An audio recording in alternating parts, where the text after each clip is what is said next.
여기 남편을 바다에 잃고 잔인하고 괴팍한 시아버지 밑에서 지옥 같은 하루하루를 견디고 있던 며느리가 있습니다. 그러던 어느 날 시아버지는 정체 모를 검은 항아리를 건네며 사람이 죽어나간다는 그 무서운 바닷가에 묻으라고 명령하는데요. 과연 그 항아리 속엔 무엇이 들었기에 며느리는 그 항아리를 열자마자 주저앉아 통곡할 수밖에 없었을까요? 시아버지의 가슴 속에 숨겨졌던 바다보다 깊은 눈물의 비밀. 지금 바로 시작합니다. 옛날, 아주 먼 옛날. 저기 푸른 동해바다 끝자락 파도가 철썩이며 밤낮으로 대문을 두드리는 아주 작은 포구 마을이 하나 있었답니다. 소금기 머금은 바람이 마당의 장독대를 훑고 지나가는 이 고즈넉한 마을에 마음씨 고운 윤이라는 처자가 시집을 온 지도 어느덧 한 해가 흘렀습니다. 윤이가 처음 이 집에 발을 들이던 그날을 떠올려 보면 지금도 참 눈물겹도록 아름다웠지요. 마을 어귀부터 풍악 소리가 울려 퍼지고 동네 사람들의 웃음소리가 담장을 넘어 마당 가득 차올랐어요. 양쪽 볼에 발그레하게 붉은 연지곤지를 찍고 수줍게 고개를 숙인 윤희는 세상 그 누구보다 고운 신부였답니다.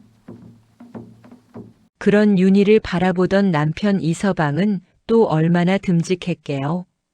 듬직한 어깨와 깊은 눈매를 가진 그는 윤희에게 세상에서 가장 튼튼한 울타리가 되어줄 것만 같았죠.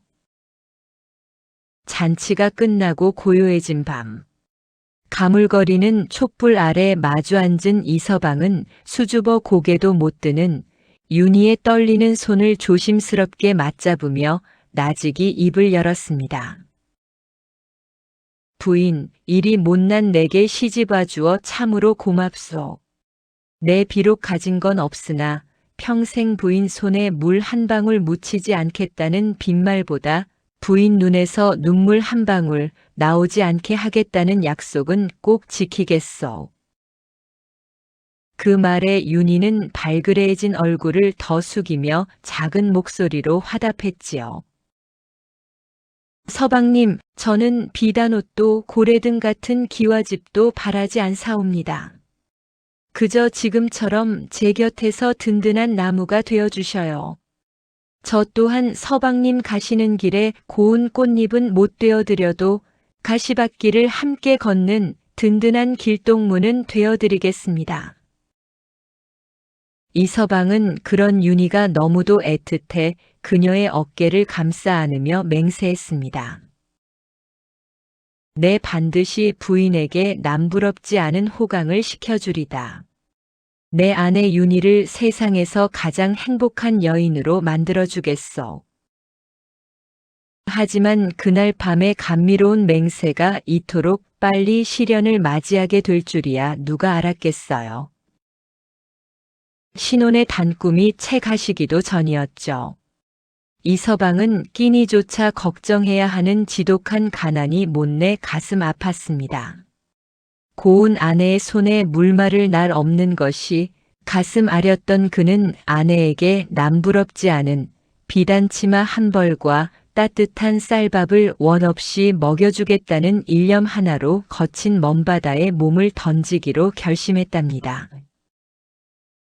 떠나기 전날 밤 가물거리는 등잔불 아래 두 사람의 그림자가 애처롭게 겹쳐져 길게 드리워졌어요.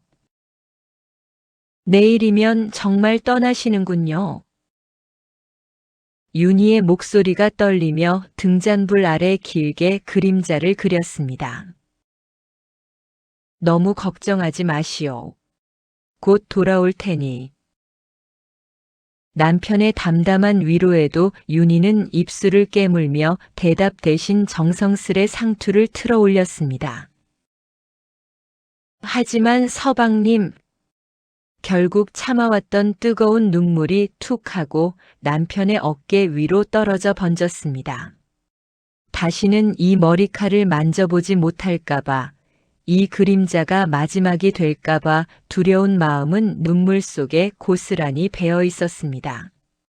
윤희는 남편의 상투 매듭을 몇 번이고 단단히 여미며 끊어질 듯 가냘픈 목소리로 울먹였습니다. 서방님, 제발 꼭 돌아오셔야 해요. 제가 오늘 밤 이토록 간절하게 묶어드린 이 상투 매듭이 풀리기 전에, 이 방 안에 남은 당신의 온기가 채 식어버리기 전에 무슨 일이 있어도 꼭 돌아오셔야 해요. 저에겐 비단 치마도 은가락지도 필요 없으니 그저 당신 몸 하나만 무사히 제 곁으로 돌아와 주세요. 아내의 애절한 호소에 이서방은 가슴이 미어지는 듯 했습니다. 그는 윤희의 고운 손목을 부서질 듯 꼭 잡으며 굳게 약속했답니다. 윤희야, 내 반드시 만선으로 돌아오마. 저 거친 파도가 길을 막고 풍랑이 배를 삼키려 해도 너를 홀로 둔 이 폭우로 반드시 길을 찾아 돌아오마. 돌아와 내 굽은 손마디에 반짝이는 은가락지를 꼭 끼워주며 다시는 눈물 흘리게 하지 않으마. 그러니 조금만, 내 아내 윤희야, 조금만 더 나를 기다려다오. 하지만 안타깝게도 그날의 절절했던 배웅이 생사조차 알 수 없는 마지막 인사가 될 줄은 꿈에도 몰랐지요. 남편이 떠난 뒤 동해바다는 마치 소중한 것을 빼앗아간 성난 괴물처럼 밤낮 없이 거친 파도를 몰아치며 울부짖었습니다. 하루가 1년 같고 한 달이 10년 같은 기약 없는 기다림의 날들이 윤희의 가슴 위로 켜켜이 쌓여만 갔어요. 윤희는 매일 새벽 동이 트기도 전에 차디찬 새벽 안개를 헤치며 부두로 나갔답니다. 살을 에이는 듯한 바닷바람이 옷깃을 파고들고 살결을 핥히어도 윤희는 그 고통조차 느끼지 못하는 듯 했어요. 그저 저 멀리 아득한 수평선 끝, 남편이 타고 간 돛배의 흔적이라도 보이지 않을까 하여 눈이 짓물러지고 시력이 흐릿해질 때까지 바다만을 뚫어지게 바라보았죠. 때로는 거센 파도 소리가 남편의 목소리처럼 들려 가슴이 철렁 내려앉기도 했고, 멀리 지나가는 갈매기의 날갯짓조차 남편의 손짓인 줄 알고 버선발로 바닷물에 뛰어들기도 했습니다. 윤희는 차갑게 젖어가는 치맛자락은 아랑곳하지 않은 채 무심한 바다를 향해 가슴을 쥐어뜯으며 나직이 독백하곤 했지요. 당신 오늘도 보이지 않네요. 저 무심한 물결은 당신을 어느 깊은 곳으로 데려가 이토록 소식이 없는 걸까요? 차가운 바닷속에서 홀로 얼마나 춥고 외로우실까요? 바다여, 제발 빌고 또 비나니 내 영혼을 가져가도 좋으니 그 사람만은 제발 무사히 제 품으로 돌려보내주세요. 그가 돌아오는 길을 잃지 않도록 제 눈물로라도 길을 밝히겠습니다. 바람이 불면 남편이 추울까 걱정하고 비가 오면 남편이 젖을까 노심초사하며 윤희의 마음은 이미 수천 번도 더 바다 너머를 헤매고 있었답니다. 남편이 떠나고 온기가 사라진 텅 빈 집안, 그 서늘한 빈자리를 채운 건 다름 아닌 얼음보다 차가운 시아버지 박노인이었어요. 마을 사람들은 박노인의 이름만 들어도 고개를 절레절레 저으며 그 집 며느리, 이제 죽어났네라고 수군거릴 만큼 그는 괴팍하기로 소문난 노인이었죠. 사실 사람들은 박노인이 아들 없는 집안의 기둥이 되어 며느리를 따뜻하게 보살펴주길 내심 기대했답니다. 하지만 현실은 정반대였어요. 박노인은 윤희에게 다정한 말 한마디는커녕 마치 집안에 발도 붙이지 못하게 하려는 사람처럼 매정하게 굴었으니까요. 윤희가 남편을 그리워하며 먼 바다를 바라보고 있으면 박노인은 귀신같이 나타나 차갑게 쏘아붙였습니다. 죽었는지 살았는지도 모를 놈 기다려서 무엇하느냐. 그럴 시간 있으면 마당이나 한 번 더 쓸어라. 박 노인은 윤희가 슬픔에 잠길 틈조차 주지 않으려는 듯 여인네가 감당하기 힘든 고된 일거리를 산더미처럼 안겨주었답니다. 무거운 가마솥을 닿게 하거나 손마디가 다 갈라지도록 찬물에 빨래를 시키는 등 박 노인의 훈육은 날이 갈수록 혹독해졌어요. 마치 윤희가 이 집을 제 발로 나가길 바라는 사람처럼 보였죠. 하지만 이상한 일이었어요. 그렇게 모질게 굴면서도 박 노인은 윤희가 일을 마치고 잠든 깊은 밤이면 홀로 마당에 나와 윤희가 낮에 패놓은 장작 더미를 말없이 고쳐 쌓거나 며느리의 해진 신발을 묵묵히 바라보곤 했답니다. 그 차가운 눈빛 너머에 무엇이 숨겨져 있는지 윤희는 꿈에도 모른 채 시아버지의 서슬퍼런 기세 아래서 하루하루 속을 태워야만 했지요. 어느 살을 에이는 듯한 겨울날이었어요. 윤희는 마당 한복판에서 자기 몸집만한 도끼를 들고 장작을 패고 있었죠. 손가락 끝은 이미 감각이 없을 정도로 꽁꽁 얼어붙었고 입술은 파르르 떨렸어요.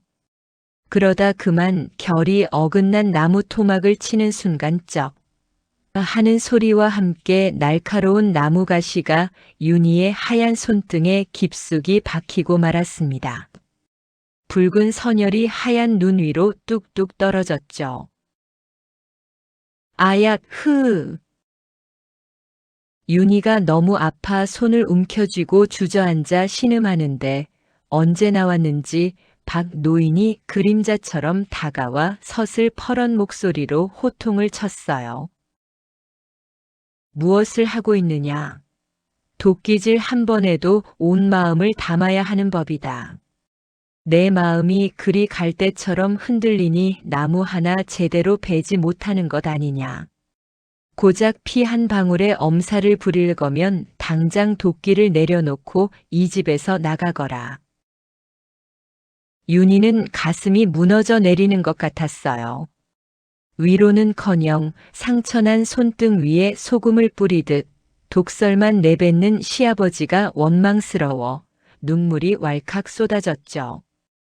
윤희는 젖은 소매로 눈물을 닦아내며 가슴속으로 수백 번도 더 남편의 이름을 불렀습니다. 서방님, 당신은 지금 어디 계신가요? 저를 지켜주겠다던 당신의 그 듬직한 울타리는 대체 어디로 사라지고 저는 왜 이리도 시린 바람 앞에 홀로 서 있어야 하나요? 윤희는 차갑게 등을 돌려버린 시아버지의 뒷모습을 보며 속으로 삼키듯 읊조렸습니다.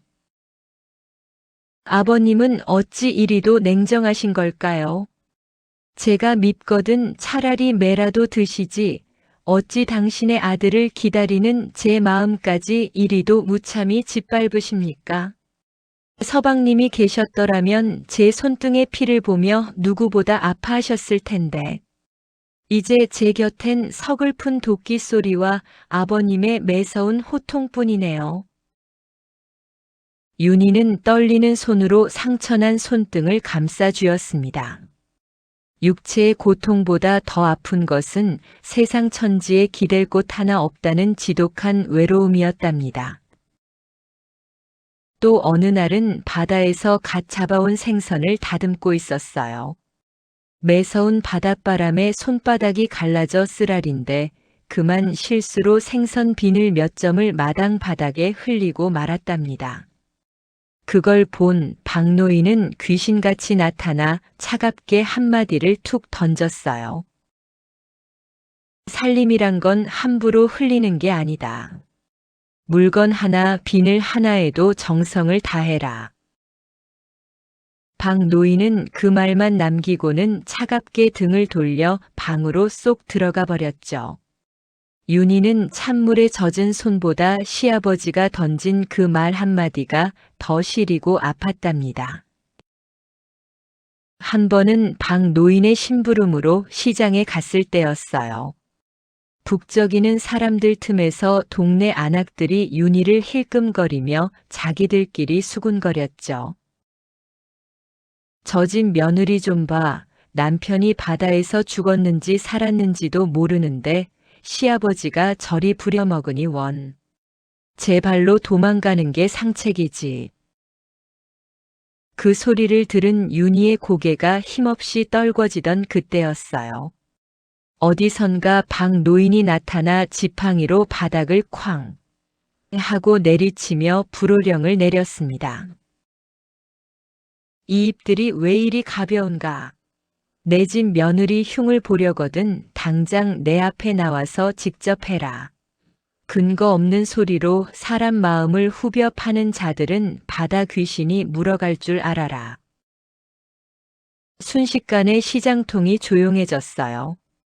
윤희는 그래도 아버님이 나를 지켜주시는구나 싶어 가슴 한구석이 뭉클해졌죠.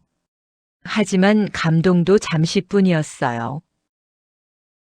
집에 돌아오자마자 박 노인은 다시 무뚝뚝한 얼굴로 변해 이렇게 쏘아붙였답니다. 시장에서 남의 말에 귀 기울일 시간이 있으면 어서 들어가 무나 더 썰어라. 저녁상이 늦어지면 어쩔 셈이냐.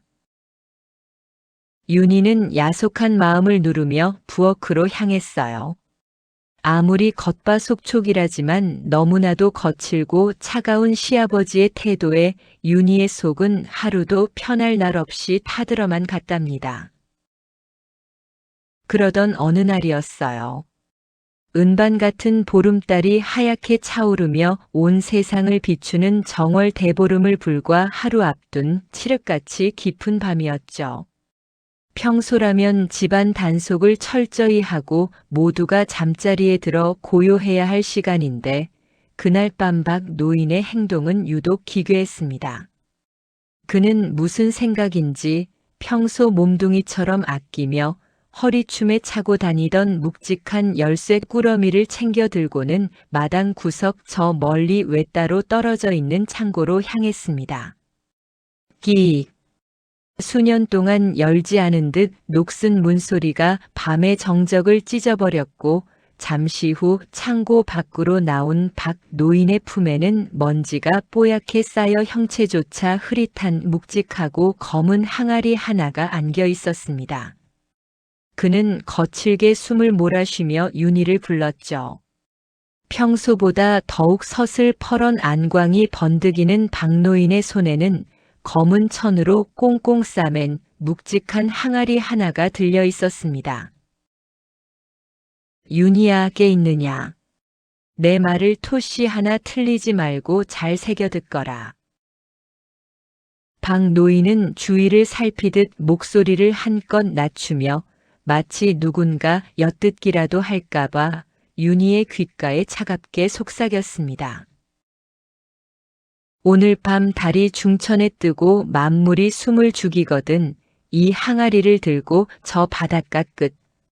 그래, 사람들이 죽어나간다는 그 갯바위로 가거라. 거기서 가장 깊은 골짜기를 찾아 한치의 오차도 없이 이걸 깊숙이 묻고 오너라. 윤희가 겁에 질려. 아버님, 그 무서운 곳에 이 밤중에 어찌? 라며 말을 잇지 못하자 박 노인은 윤희의 어깨를 바스러질 듯 움켜쥐며 매섭게 다그쳤습니다. 이유는 묻지 마라. 가서 땅을 팔 때도 항아리를 묻을 때도 절대 입을 열어서는 안 된다. 그리고 이게 가장 중요하다. 일을 마치고 돌아오는 길에 뒤에서 무슨 소리가 들리든 누가 내 이름을 부르든 절대로 뒤를 돌아보아서는 안 된다. 만약 뒤를 보는 날에는 내 목숨은 물론이요, 이 집안의 명줄도 끝이 날 줄 알 거라. 박 노인의 눈빛은 거부할 수 없는 엄명이었습니다. 윤희는 항아리에서 전해지는 기분 나쁜 냉기에 온몸에 소름이 돋았지만 시아버지의 기세에 눌려 그저 고개를 끄덕일 수밖에 없었지요. 도대체 이 항아리 속에 무엇이 들었기에 시아버지는 이토록 며느리를 사지로 내몰며 무서운 금기를 내건 것일까요? 윤희는 항아리를 받아든 팔이 덜덜 떨렸고 가슴은 방망이질 쳤습니다. 이 늦은 밤에 왜 하필 그 험한 갯바위로 가라시는 걸까? 도대체 이 차가운 항아리 안에는 무엇이 들어있기에 이토록 엄명을 내리시는 걸까? 머릿속엔 수천 가지 질문이 소용돌이쳤지만 서슬퍼런 시아버지의 기색에 눌려 윤희는 항아리 안에 무엇이 들어있는지 차마 입 밖으로 내어 묻지도 못했답니다. 윤희가 홀로 항아리를 품에 안고 대문을 나섰습니다. 바닷가는 평소 윤희가 알던 평화로운 곳이 아니었습니다. 그날따라 달빛은 창백하다 못해 푸르스름한 핏기를 머금은 채 바다 위로 부서져 내렸고 집어삼킬 듯 넘실 때는 검은 파도는 마치 수천 마리의 굶주린 짐승이 혀를 내둘러 입술을 핥으며 달려드는 것처럼 보였죠. 특히 갯바위 틈새를 날카롭게 파고드는 바람 소리는 가관이었습니다. 그것은 단순한 바람 소리가 아니었어요. 마치 억울하게 물속에서 죽어간 자들의 원혼이 울부짖는 곡소리 같았고 그 소리가 귓가를 스칠 때마다 윤희의 온몸에는 소름이 오소소 돋아나 솜털이 다 설 정도였답니다. 사실 이 마을 사람들에게 그 갯바위 끝은 망자들이 모이는 자리라 불리는 금단의 구역이었거든요. 바다로 나갔다가 돌아오지 못한 넋들이 밤이면 그 바위 위에 걸터 앉아 집으로 가는 길을 찾으며 눈물을 흘린다는 흉흉한 소문이 대대로 내려오던 곳이었죠. 건장한 장정들도 해가 지면 근처에도 가기를 꺼리는 그곳을 연약한 여인인 윤희가 홀로 향한다는 것은 죽기보다 더한 고문이자 지옥 같은 행군이었을 거예요. 윤희는 심장이 입 밖으로 툭 튀어나올 것 같은 극한의 공포 속에서도 필사적으로 발걸음을 재촉했습니다. 어둠 속에서 하얗게 일어나는 파도 거품이 자꾸만 망자들의 손짓처럼 보여 눈을 질끈 감고 싶었지만 시아버지의 경고가 떠올라 멈출 수도 없었죠. 시아버지는 왜 하필 이 으스스한 곳으로 나를 가라 하신 걸까? 혹시 이 항아리에 내가 알아선 안 될 무서운 비밀이라도 담아둔 걸까? 아니면 내가 너무나 미워져서 나를 아예 귀신들이 들끓는 사지로 내모시는 걸까? 그분은 정말로 나를 죽이려는 걸까? 온갖 불길한 의심과 도끼 어린 공포가 머릿속을 헤집어 놓아 미칠 것만 같았지만 윤희는 입술을 깨물며 앞만 보고 걸었습니다. 한 걸음 뗄 때마다 등 뒤에서 차가운 입김이 느껴지는 것 같아 소리를 지르고 싶었으나 꾹 참았죠. 마침내 갯바위에 도착한 윤희는 서둘러 땅을 파기 시작했습니다. 손톱 밑으로 차가운 흙과 모래가 파고들어 통증이 전해졌지만 그 통증조차 잊을 만큼 공포가 더 컸지요. 손을 바삐 움직이며 땅을 파헤치던 바로 그 순간이었습니다. 콜록, 콜록, 윤희의 등에 서늘한 식은땀이 흘러내렸습니다. 그것은 바람 소리도 파도 소리도 아니었습니다. 바로 등 뒤, 아주 가까운 곳에서 들려오는 분명 살아있는 사람의 고통 섞인 애처로운 기침 소리가 윤희의 귓가를 선명하게 때렸습니다. 그 가느다란 기침 소리가 정적을 깨는 순간 윤희의 사고는 일순간 정지해 버렸습니다. 심장이 덜컥 내려앉아 발끝까지 피가 빠져나가는 기분이었지요. 귓가에는 무슨 일이 있어도 절대 뒤돌아보지 말라던 시아버지의 서슬퍼런 호령이 환청처럼 쟁쟁하게 맴돌았습니다. 만약 뒤를 돌아본다면 큰 화를 입을 것이다.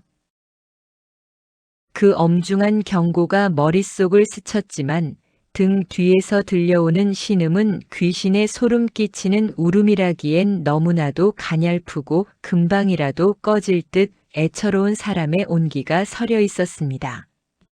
윤희는 거친 숨을 몰아쉬며 갈등했습니다.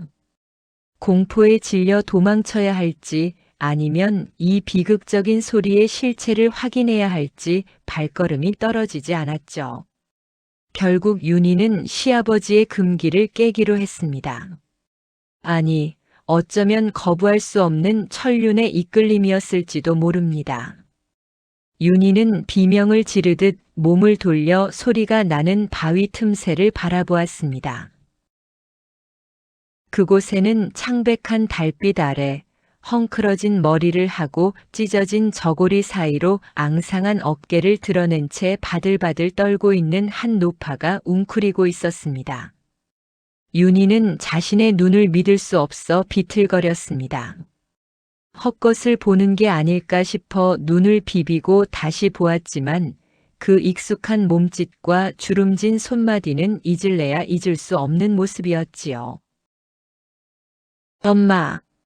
아니, 엄마. 엄마가 왜 여기 계세요? 그분은 바로 윤희가 매일 밤 꿈속에서만 그리던 친정어머니였습니다. 어머니는 홀로 남겨진 딸이 보고 싶어 병든 몸을 이끌고 수백 리 길을 며칠이나 걸어 이곳까지 찾아오셨던 거예요. 하지만 사위도 없는 집에 병든 장모가 불쑥 찾아가면 행여나 하나뿐인 금쪽 같은 딸이 시댁 어른의 눈치라도 보게 될까봐, 행여나 제 새끼가 구박이라도 받을까봐 차마 그 대문을 두드리지 못하셨던 거죠. 어머니는 이 으스스한 갯바위 틈새에서 파도 소리를 자장가 삼아 사흘 밤낮을 굶으며 오직 딸의 얼굴이라도 한번 스치듯 보고자 추위와 허기를 견디고 계셨던 겁니다. 어머니는 초점 없는 눈으로 윤희를 바라보더니 떨리는 손을 뻗어 윤희의 젖은 뺨을 어루만지며 울먹이셨어요. 윤희야, 내 새끼. 장하구나. 이렇게 잘 버티고 있었구나.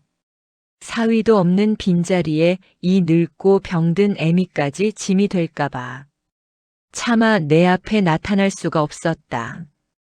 여기서 너 지나가는 길목만 지키고 있어도 나는 배가 부르더구나. 이제 얼굴 봤으니 되었다. 나는 이제 당장 눈을 감아도 여한이 없다. 윤희는 어머니의 갈라진 손등을 붙잡고 가슴을 쥐어뜯으며 오열했습니다. 엄마, 그게 무슨 말씀이세요? 이 추운 데서 며칠을 계셨단 말이에요? 제가 남의 눈치가 무서워 엄마를 모른 척 할까봐 그러셨어요? 못난 딸 얼굴이 뭐라고. 죽으려고 작정하신 것도 아니고 대체 왜 이러세요? 윤희의 원망 섞인 울음에도 어머니는 그저 힘없이 웃으며 딸의 해진 소매 끝을 여며주었습니다. 윤희야, 내 시아버님이 워낙 엄하시지 않느냐. 내가 들어가면 내 입장이 얼마나 곤란해지겠니? 그저 너 일하러 나오는 뒷모습이라도 한번 보면 족하다 싶었다. 내 걱정은 마라. 애미는 내가 이 집 사람으로 당당히 살아가는 것, 그거 하나면 충분해. 아니요, 엄마, 당당한 게 다 무슨 소용이에요. 엄마가 이렇게 죽어가는 걸 몰랐던 저는 천하의 불효자예요. 이제 절대 못 보내드려요. 제가 아버님께 매를 맞더라도 이 집에서 쫓겨나더라도 엄마 손 안 놓을 거예요. 윤희는 어머니의 여윈 몸을 으스러지도록 껴안으며 결심했습니다. 다시는 이 손을 놓지 않겠다고 바다가 갈라놓은 남편 대신 이제는 이 어머니를 목숨 걸고 지키겠다고 말이죠. 윤희는 가슴이 갈갈이 찢어지는 고통에 어머니를 품에 안고 통곡했습니다. 차가운 바닷바람보다 더 시린 것이 어머니의 마음이었음을 그 깊은 사랑을 몰랐던 자신이 너무나 원망스러웠죠. 그러다 문득 아까 시아버지가 건네준 그 묵직한 항아리가 떠올랐습니다. 무서운 비밀이 담겼을 거라 믿었던 그 항아리 말입니다. 윤희의 시선이 바닥에 덩그러니 놓인 그 검은 항아리에 멎었습니다. 시아버지가 그토록 엄명을 내리며 묻으라 했던 항아리. 절대 뒤돌아보지 말라던 금기의 경고가 서린 물건. 윤희는 마른 침을 삼켰습니다. 공포가 다시금 목을 조여오는 것 같았지요. 이 안에 도대체 무엇이 들었기에 나를 이 사지로 내모신 걸까? 혹시 내가 알아선 안 될 무서운 저주의 물건이라도 들어있는 건 아닐까? 윤희의 손이 항아리 뚜껑 위에서 파르르 떨렸습니다. 차갑고 미끈거리는 온기의 감촉이 마치 죽은 자의 피부처럼 소름 끼치게 다가왔죠. 윤희는 눈을 질끈 감고 항아리의 뚜껑을 열었습니다. 드르륵. 윤희는 질끈 감았던 눈을 천천히 떴습니다. 하지만 항아리 속에서 튀어나온 것은 흉측한 비밀이 아니었습니다. 어둠 속에서도 은은하게 빛나는 은전 몇 양. 기운 없는 노인에게 보약보다 좋다는 말린 전복과 귀한 미역. 그리고 찬 바람에 사들사들 떨던 어머니의 여윈 몸을 포근히 감싸줄 두툼하고 하얀 새 솜저고리가 정성스레 접혀 들어 있었습니다. 윤희는 멍하니 그 물건들을 바라보았습니다.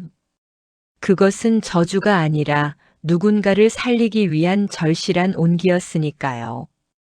떨리는 손으로 솜저고리를 들어 올리자 그 밑바닥에 거칠게 접힌 종이 한 장이 모습을 드러냈습니다. 시아버지가 등잔 밑에서 집신을 삼던 그 투박한 손으로 한자 한자 꾹꾹 눌러 쓴 편지였습니다. 사람 눈은 속여도 바다 눈은 못 속이는 법이다.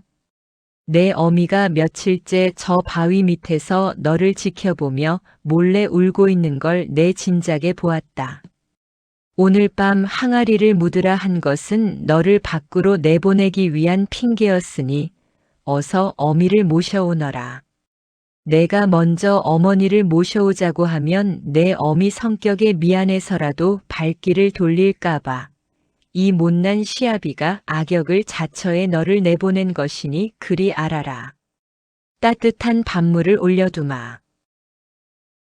윤희는 시아버지가 직접 쓴 그 투박한 종이를 차마 꽉 쥐지도 못한 채 가슴팍에 소중히 가져다 대고는 그대로 모래바닥에 무너져 내렸습니다. 종이 위로 뚝뚝 떨어지는 눈물이 시아버지가 눌러 쓴 글자들을 적셨지만 윤희는 멈출 수가 없었습니다. 그동안 가슴에 박혔던 시아버지의 그 모진 독설들, 손마디가 터져나가도록 시켰던 혹독한 노동들, 그리고 기다리지 말라며 내뱉던 차가운 명령들. 그 모든 조각이 하나의 거대한 울타리가 되어 자신을 감싸고 있었음을 비로소 깨달은 것이지요. 윤희는 떨리는 목소리로 목 놓아 읊조렸습니다. 아버님, 어찌 이리도 깊으셨습니까? 제가 미워 매질을 하시는 줄로만 알았습니다. 제가 보기 싫어 밖으로 내모시는 줄로만 알았습니다. 그런데 그 매서운 채찍질이 실은 이 험한 세상에서 저 혼자 남겨졌을 때 누구에게도 꺾이지 말라고 가르쳐 주신 생존의 근력이었음을 왜 진작 몰랐을까요? 윤희는 항아리 속의 솜저고리를 꺼내 어머니의 여윈 어깨를 감싸 안으며 보이지 않는 곳에서 홀로 등잔불 아래 글을 썼을 시아버지를 떠올렸습니다. 사위 없는 집에 찾아온 사부인이 눈치라도 볼까봐, 그 높은 자존심의 상처라도 입으실까봐, 일부러 제게 악역을 자처하며 호통을 치셨던 그 마음은 대체 얼마나 시리셨을까요? 바다가 남편을 앗아갔다고 원망만 하던 제 좁은 가슴에 아버님은 바다보다 더 넓고 깊은 사랑을 채워주고 계셨군요. 윤희는 차가운 바닷바람이 살을 애는 줄도 모른 채 시아버지가 전해준 그 뜨거운 온기에 온몸을 맡겼습니다. 그리고 검은 바다가 떠나가라, 그동안 가슴 깊은 곳에 켜켜이 쌓아두었던 서러움과 아버님을 향한 미안함, 그리고 말로 다 할 수 없는 감사의 눈물을 쏟아내며 목 놓아 울고 또 울었답니다. 그 울음소리는 거친 파도 소리를 뚫고 밤하늘 높이 울려 퍼졌습니다. 차가운 밤바다의 공포가 눈물 섞인 감동으로 변한 그 밤, 윤희는 기진맥진한 어머니를 부축하고 집으로 향했습니다. 휘청이는 어머니를 단단히 붙잡은 윤희의 발걸음은 무거웠지만 가슴속은 항아리에서 발견한 시아버지의 온기로 뜨겁게 달궈져 있었지요. 마을 어귀를 돌아 집 앞이 보일 때쯤 윤희는 그만 발걸음을 멈추고 말았습니다. 칠흑 같은 어둠이 깔린 마을에서 오직 한 곳, 집 대문 앞만이 은은한 주황빛으로 일렁이고 있었거든요. 그 빛의 중심에는 박 노인이 낡은 등불 하나를 손에 든 채 미동도 없이 망부석처럼 서 있었습니다. 가까이 다가가 보니 박 노인의 흰 수염 끝에는 차가운 밤이슬이 맺혀 있었고 어깨를 감싼 무명옷은 밤안개에 푹 젖어 짙은 색으로 변해 있었습니다. 며느리가 금기를 깨고 돌아오지 않을까봐 혹은 병든 사부인을 데려오다 길이라도 잃을까 걱정되어 좁은 마당을 수백 번도 더 서성였을 그의 초조함이 젖은 옷자락 끝에 고스란히 묻어났지요. 매서운 바닷바람에 손마디가 하얗게 질리도록 등불 자루를 꼭 쥐고 있던 박 노인은 저 멀리 두 그림자가 나타나자 그제야 참았던 안도의 한숨을 깊게 내뱉었습니다. 그 한숨은 차가운 밤 공기 속에 하얀 입김이 되어 흩어졌고 평생 무뚝뚝함으로 무장했던 노인의 눈가에도 등불빛을 닮은 뜨거운 일렁임이 스쳐 지나갔답니다. 박 노인은 가까이 다가온 윤희를 보며 떨리는 목소리로 물었습니다. 윤희야, 그래, 바닷가에서 뒤를 돌아보았느냐? 윤희가 눈물 범벅이 된 얼굴로 고개를 숙이며 떨리는 목소리로 대답했습니다. 아버님, 죽을 죄를 지었습니다. 아버님께서 절대 뒤돌아보지 말라 하셨거늘 제가 그 명을 어기고 말았습니다. 저를 벌하여 주십시오. 그러자 박 노인의 입가에는 평생 보지 못했던 인자하고도 서글픈 미소가 번졌습니다. 그는 노여워하기는커녕 등불을 높이 들어 윤희와 그 뒤에 선 사부인의 길을 환히 밝히며 나직이 속삭였어요. 아니다, 버리라니 참으로 잘했다. 참 잘했다, 윤희야. 실은 내심 내가 뒤를 돌아봐 주길 바라고 있었다. 만약 내가 내 섯을 펄어 엄포가 무서워 어미의 기침 소리를 외면하고 그냥 돌아왔더라면 내 평생 너를 이 집안의 안주인으로 믿고 의지하지 못했을 게야. 내가 금기보다 천륜을 귀히 여길 줄 아는 아이라 참으로 다행이구나. 내 며느리가 참으로 마음이 깊고 귀하다. 박 노인의 이 의외의 대답에 윤희는 참았던 울음이 다시 터져 나왔고 시아버지가 든 등불의 온기는 그 밤 그 어느 불빛보다 따뜻하게 두 모녀를 감싸 안았습니다. 박 노인은 문을 활짝 열어 두 모녀를 맞이했습니다. 그리고 그날 밤 평생 부엌 근처에도 가지 않던 완고한 시아버지가 직접 아궁이에 불을 떼기 시작했어요. 방바닥이 뜨끈해질 정도로 불을 지핀 뒤 박 노인은 남루한 차림의 사부인 앞에 정중히 무릎을 꿇었습니다. 거친 손을 바닥에 짚고 고개를 숙이며 사죄를 드렸죠. 사부인 귀한 따님을 데려와 고생만 시키고 제 형편이 여의치 않아 소식도 전하지 못한 못난 사돈을 용서하십시오. 이제는 그 차가운 바위 틈에서 떨지 마시고 여기서 저희와 함께 따뜻한 밥 드시며 편히 계십시오. 이제 제가 사부인을 제 가족처럼 모시겠습니다. 박 노인의 변화는 단순히 말투가 부드러워진 정도가 아니었습니다. 평생을 바다와 싸우며 거칠게만 살아온 노인이 며느리와 사부인을 위해 자신의 오랜 습관까지 기꺼이 꺾어버리니 눈물겨운 변화였지요. 그날 이후 새벽같이 방문을 쾅쾅 두드리던 박 노인의 거친 손길은 사라졌습니다. 대신 그는 두 여인이 깨지 않게 까치발로 마당에 나가 전날 윤희가 해둔 빨래가 밤새 얼지는 않았는지 살피고 눅눅해진 장작을 볕 잘 드는 곳으로 옮겨두곤 했지요. 가장 놀라운 것은 식사 시간이었답니다. 밥상머리에서 늘 반찬이 이게 뭐냐, 빨리 먹고 이래라. 호통만 치던 박 노인은 이제 젓가락을 들기도 전에 사부인과 윤희의 밥그릇부터 살폈습니다. 사부인, 이 생선이 오늘 새벽 포구에서 갓 올라온 것인데 살이 아주 답니다. 어서 드셔보십시오. 투박하고 마디 굵은 손으로 가시를 정성스레 발라 며느리와 사부인의 밥 위에 얹어주는 그의 손길은 더 이상 무서운 시아버지가 아니었습니다. 윤희가 조금이라도 피곤해 보이면 슬그머니 부엌대기에 다가와 오늘은 내가 물을 길어두었으니 너는 좀 쉬거라. 며 툭 던지듯 배려를 건네기도 했죠.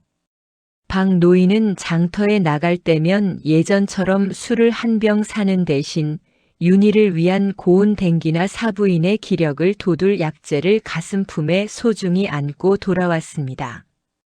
대문을 들어설 때 쑥스러운 듯 길 가다 주었다며 건네는 그 무뚝뚝한 한마디 뒤에는 두 여인을 향한 깊은 애정과 미안함이 가득 담겨 있었답니다. 마을 사람들은 담장을 넘어오는 웃음소리를 들으며 박 노인이 회춘을 한 게 아니라 천사가 되었나 고뇌라며 자기 일처럼 기뻐했고 박 노인의 주름진 얼굴에는 이제 서슬 퍼런 기색 대신 온화한 보름달 같은 미소가 떠날 날이 없었답니다.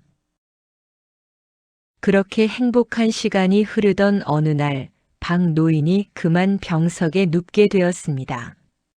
기력이 다해가는 것을 느낀 박 노인은 마지막 힘을 쥐어짜듯 윤희의 손을 꼭 잡고 베개 밑에서 낡고 작은 나무 상자 하나를 건넸습니다. 상자 안에는 윤희의 이름이 정갈하게 적힌 논문서가 들어있었지요. 알고 보니 무뚝뚝했던 아버님은 며느리 모르게 매일 밤 등잔 밑에서 눈이 침침해지도록 집신을 삼고 동전 한 입 허투루 쓰지 않고 모아 며느리를 위한 소중한 땅을 마련해 오셨던 겁니다. 윤희야, 내가 그동안 내게 모질게 군 것은 이 험한 세상에서 내가 약해지지 않게 하려 함이었다. 남편도 없는 내가 너무 여려 보이면 사람들이 너를 함부로 대할까봐. 그게 걱정이 되어 강하게 키우려 했던 게야. 이제 이 애비 마음을 알아주겠느냐. 투박한 고백 뒤에 숨겨진 깊은 부성애를 깨달은 윤희는 그 자리에 엎드려 목 놓아 울었습니다. 아버지, 아버지는 이제 시아버지가 아니고 제 친아버지이십니다. 그 마음도 모르고 이 못난 며느리는 속으로 원망만 했습니다. 아버지, 제발 기운을 차리세요. 그날 이후 윤희는 박 노인을 아버님 대신 아버지라 부르며 친부모 이상으로 극진히 모셨습니다. 윤희의 하루는 오직 아버지를 중심으로 돌아갔지요. 매일 새벽 남들이 잠든 시간에 일어나 차가운 바닷바람을 뚫고 시장으로 향했습니다. 조금이라도 더 신선하고 부드러운 찬거리를 구하기 위해 장꾼들이 좌판을 벌이기도 전에 부지런히 발품을 팔았고 아버지가 좋아하시던 생선이 나오면 제 몫은 아껴가며 제일 좋은 것으로 골라 담았습니다. 집에 돌아와서는 아버지가 혹여나 입맛을 잃으실까 딱딱한 밥 대신 정성껏 쌀을 갈아 고운 죽을 썼습니다. 목넘김이 부드럽도록 수십 번을 젓고 또 저어 정성을 가득 담았지요. 기력이 떨어진 아버지를 위해 매일같이 따뜻한 탕을 끓여 한 숟가락씩 식혀가며 정성껏 떠먹여 드렸고 아버지가 한 술이라도 더 드시면 윤희의 얼굴에는 세상에서 가장 환한 미소가 피어올랐답니다. 그뿐만이 아니었습니다. 윤희는 하루도 거르지 않고 일이 끝나고 지친 몸을 이끌고도 가장 먼저 아버지의 방을 찾았습니다. 아버지의 마른 다리와 굳은 살 박힌 발을 정성스레 주무르며 행여나 아프실까 끊임없이 살폈지요. 주무르는 동안에는 가슴 깊이 묻어두었던 어린 시절의 추억, 남편과의 행복했던 기억들을 두런두런 들려주는 다정한 말동무가 되어드렸습니다. 윤희의 부드러운 손길과 따뜻한 목소리는 박 노인의 굳어있던 마음까지 녹여주었지요. 이러한 윤희의 지극정성이 하늘에 닿았는지 눈에 띄게 수척해졌던 박 노인은 서서히 기력을 되찾기 시작했습니다. 굽었던 허리에 힘이 생기고 얼굴에는 다시 건강한 혈색이 돌자 박 노인은 마침내 지팡이를 짚고 윤희의 부축을 받으며 마당을 거닐 만큼 회복되었지요. 따스한 햇살이 내리쬐는 마당을 천천히 걷던 박 노인이 곁에서 부축하는 윤희의 손등을 가만히 덮으며 입을 열었습니다. 윤희야, 고생 많았다. 이 늙은이의 마른 다리에 내 눈물과 정성이 들어가 다시 걷게 되었구나. 내가 참으로 면목이 없다. 박 노인의 떨리는 목소리에 윤희는 오히려 더 환하게 웃으며 대답했습니다. 아버지, 무슨 말씀을요? 아버지가 이렇게 다시 마당을 밟아주시니 제 마음엔 이제야 봄이 온 것 같습니다. 그동안 모질게 일 가르쳐 주신 덕분에 제가 이렇게 튼튼해지지 않았습니까? 그러니 이제 미안해하지 마시고 저랑 오래오래 만난 거 드시면서 사셔야 해요. 박 노인은 윤희의 말에 눈시울이 붉어져 고개를 끄덕였습니다. 그래, 고맙구나. 내가 나를 다시 아버지라 불러주었을 때 나는 이미 병이 다 나은 기분이었다. 이제는 내가 내 며느리가 아니라 내 친딸이구나. 마을 사람들은 윤희의 효심이 죽어가던 사람도 살렸다며 칭송이 자자했습니다.